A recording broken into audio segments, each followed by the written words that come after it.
spider, a simple black spider, which would be the next progression would be a black penelle, and this is just the addition of this material here, which is a golden pheasant tippet, or sometimes called collar. You get it in, you can get it separately online, you can buy packets of it, or you can get it as a whole head. These are the crest feathers. This one's pretty well used up at this stage, but it's these feathers that you're looking for. So another simple wet fly, and hopefully it'll help somebody out, and more or less designed for beginners. So I got black UTC thread and my bobbin, and a size 10 Camasan B175. These flies can be tied down to a size 14, size 16 if you want. They end up as big as an 8. So I'm going to take this down now to where my thread hangs just between the point and the barb on a fly like this. Now to remove these feathers and to get them somewhat in line, or not to distort them too much, you're best just to pinch them, cut the material you off, maybe like 10 or so fibers, and then remove the large piece. Try not to distort these, and then just fold these in one go. Try not to mess them too much, or they might flare out. The flare is not the worst thing in the world, but some people don't like to see it.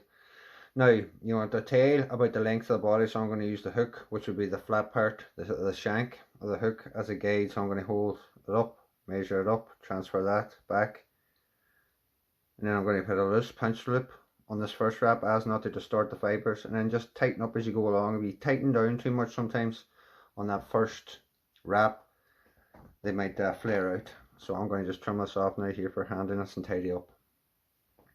You can tighten up as much as you want.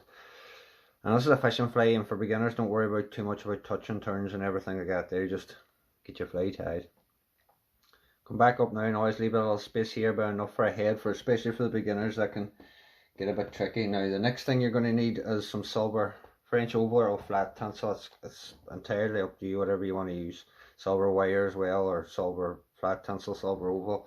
I'm going to use French oval just because I have it at hand here, but traditionally it was definitely a flat tinsel, silver flat tinsel. So I'm going to tie this in at the back, and that's just because that's how I do it, not because it's right or wrong. You can tie it on anywhere you like. Take this right back now to the tail.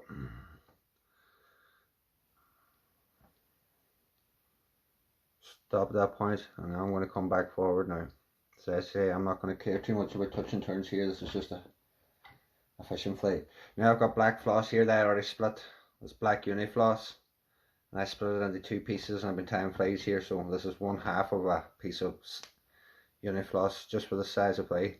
You don't need to go crazy, and I like to travel up and down the body, put on 2 layers. Just that's how I like to do it. So I catch it on here with a couple of wraps, a few fibers there sticking out better. We'll trim that off when we're finished. So now you just wrap this. Now there's a few loose fibers, don't worry about them, just get them out of the road and get your floss body on. Now I'm struggling to see the fly with this light behind me. I'm going to have to figure out a way of lighting behind me that I don't distort and destroy the quality of the video, because I can barely see what I'm doing here. Anyway, get right back. Now my vise is coming. This.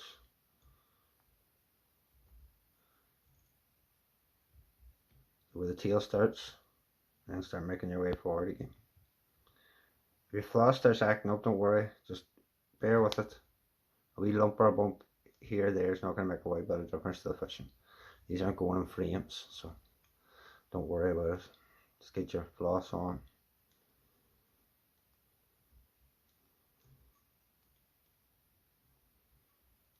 And I'm going to catch this off just with 2 turns. Now we can trim all this off now. Maybe even just moisten your fingers, that'll catch all the little fibers, and stick it back to the floss. Push your tying thread out of the way. Trim that up. Now come up with your rub. I'm going to do 1 full turn at the back just to protect the floss, and then come up as many turns as you like. 1 full turn doesn't look as pretty at the back, but it does protect the fly. So I'll catch that on now. Tidy this up all the way to lay. I'm actually going to fold it back so I haven't got that much bulk there. This saves anything that might want to point forward, pointing forward. As I say, the tail flares are a little bit like that there. You don't worry too much about it. People worry too much about them kind of things, but Now come back onto the tinsel. Now we're going to get a black hen hackle or a black cock hackle, whichever you like. Size right, obviously. And this one's getting very hard for me to find, and the smaller hackles on them pretty much picked through, but we'll get one here. That looks about right, maybe a wee bit short, but it's not too bad. I'm going to tie this on now with the shiny side, which is the good side. If you see there, if you can't see, there's a curve. The top side of the curve will always be the shiny side, and the other side will always be the dull side. The dull side will always face the fly, and the shiny side will always face me, and I'm going to tie it on at the tip, so I'm exposing the tip. Removing it, there's just a little piece to tie on, like a little triangle. Catch that on, come all the way forward. Tidy that area up now, ready to wrap on your hackle. If I can find a pair of hackle pliers, I'll wrap it with the hackle pliers. If not, I'm going to have to wrap it with my hand. And you mightn't see as well, but normally I have hackle pliers sitting ready. I don't see them, so we're going to have to go with the fingers this time.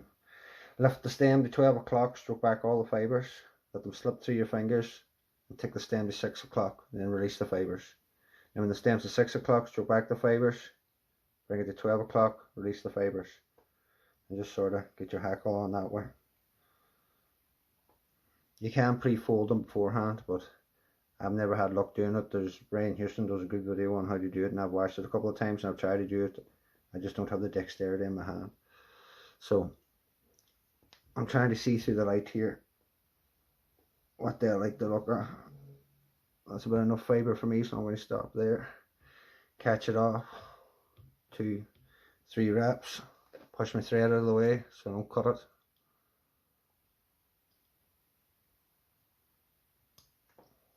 Cut the stem, fold any fibres that might be pointing forward, pointing back, out of the way, and finish your head.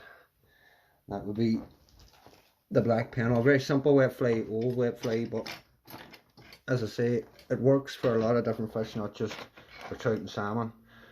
Panfish in America, I've caught perch on them here myself. In rivers, I've caught roach and rudd here myself with them on rivers and lakes. So it's a versatile little fly, and tied on larger single hooks, low water salmon have been caught in this fly for a long time. Hopefully that came out not too bad, because I cannot really see the fly with that light glaring in my face. So hopefully somebody got some kind of use out of that, and that's the black penelle. And then the next one we'll do will be the Palmer penelle, a little fly that basically uses the exact same materials as this, but that one's annoying me. But it's got a Palmer body, so basically along the same lines, you have 3 pretty good fishing flies. Each one's got a few new steps on it, and you'll learn a few techniques and good ones for the box. So thanks very much for watching, and I'll see you all next time.